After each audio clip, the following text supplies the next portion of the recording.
عارف مين اللي هياخد بطولة كأس العالم للأندية اللي خلاص كمان 48 ساعة؟ تعال اقول.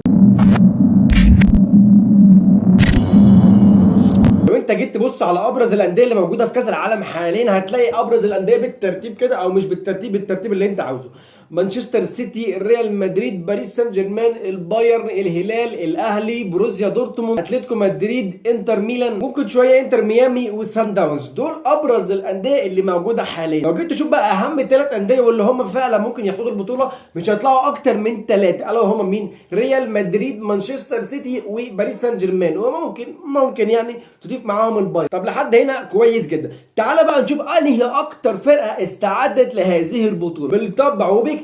هتبقى مانشستر سيتي. مانشستر سيتي انا قلتها هي عملت 4 صفقات. اول صفقه هي جابت ريان شرقي صانع العاب فجر من الاخر. تاني صفقه وهو تيجاني خط نص برضو فجر من الاخر، هيبقى ايه جنب رودري شويه كده فهيحمي خط النص. جابت ايتن نوري، ويا رب بقول اسمه صح. والصفقه الرابعه هي الاخيره، هي مش صفقه قوي بس بالنسبه لي اهم صفقه، وهو رجوع رودري القطعه الناقصه عند بيب جوارديولا اللي فشخت السيستم عنده السنه اللي فاتت. مانشستر سيتي بيب جوارديولا كان اكتر فريق نشط سوق الانتقالات اللي هو كان عباره عن 10 ايام. الصفقات دي ترشحه وبقوه. ليه؟ لان هو اصلا عنده فرقه، عنده برتيته نجوم وبرتيته لعيبه. وما تنساش ان هو كان جايب 4 لعيبه في الشتاء اللي فات خلال 2 موسم انتقالات، وحتى لسه ما كملناش موسم الانتقالات الحالي عشان لسه هيبتدي بعد كاس العالم للانديه. فالراجل جايب 8 لعيبه. فبيب جوارديولا ناوي على خراب، هيفشخ اي حد قدام، مش هيعتمد حد. ده بالنسبه لي اول فرقه او اكتر فرقه استعدت لكاس العالم مانشستر سيتي. خش بقى على تاني فرقه الا وهي الملكي ريال مدريد. ريال مدريد ما استعدش بس لكاس العالم، هو استعد للسنه القادمه، ولكن هي جلت منه شويه. ليه؟ لان هو ما جابش غير لاعبين بس في كاس العالم للانديه.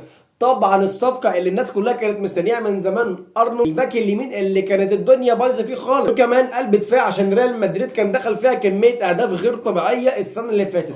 فهو عمل ترميم شبه كلي للخط الدفاع اللي عنده. ناقص له اكيد طبعا باك شمال، ويبقى كده ايه قفل الدفاع. فالريال مدريد حتى الان عامل صفقتين دخل بيهم كاس العالم، وفاضل له كمان صفقتين او ممكن يبقوا 3. اول واحد وهو تقريبا هو بنسبه 99% خلص الجناح اليمين فرانكو ماستاستو اونو، ويا رب بقولت اسمه صح. ده جناح فجر من الاخر طبعا اللي اتكلمنا وقلنا عليه كتير فشخ، ان ممكن اسيب لكم اللينكات هنا. وفي لسه كمان باك شمال جاي في الطريق. ريال مدريد خلاص على شبه ان هو يخلص ال4 صفقات بتوعه، وممكن من وجهه نظري يبقى فاضل له صفقه كمان. دي حاجه زي ايه بونص كده، او بيدي عمق للدكه. لو عملها هيبقى زي الفل، ان هو يجيب له ارتكاز قوي، لان تشاوميني انا مش مقتنع بيه، وكامافينجا مش هيشيل مركز الارتكاز لوحده. وطبعا فوق كل الكلام دوت جايبين تشابي الونسو، فحاجه كده فوق. اما بالنسبه للفرقه الثالثه اللي استعدت لكاس العالم، ما هي صراحه ما استعدتش لكاس العالم قوي، او بصراحه هي ما استعدتش لكاس العالم اصلا. عندك باريس سان جيرمان بطل دوري ابطال اوروبا، بطل اوروبا، عمل ايه بقى يخش بيه البطوله دي؟ ما عملش اي حاجه،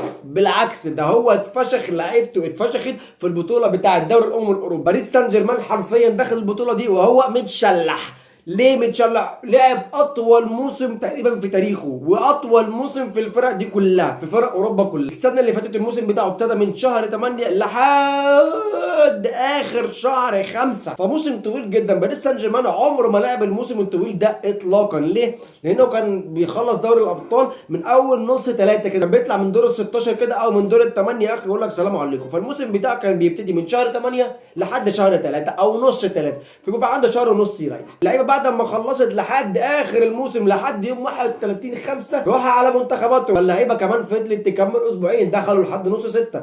فباريس سان جيرمان داخل بلعيبه مستهلكه، اللعيبه معصوره كده، داخل بيهم كاس العالم وهيقابل عتاوله. فباريس سان جيرمان غلط غلطه كبيره فشخ ان هو ما عملش عمق في التشكيله بتاعته وجاب لعيبه يخش بيها كاس العالم. طبعا دوت العقل اللي بيقوله، ولكن القلب بيقول غير كده، والقلب بيقول يا رب باريس سان جيرمان تكسب هذه البطوله، عشان انا بشجع باريس سان جيرمان من زمان. اما بقيه الفرق فهي هتعمل ايه؟ بتكمل البطوله. عندك مثلا زي البايرن، زي اتلتيكو، زي انتر، زي الهلال، يعني اللي هو الحشو بتاع البطوله.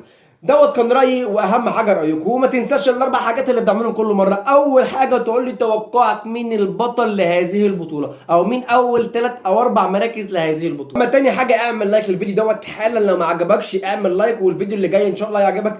تالت حاجه اعمل لي فولو او اعمل لي سبسكرايب لو انت على ليه. واما رابع حاجه واهم حاجه شير الفيديو دوت مع اصحابك.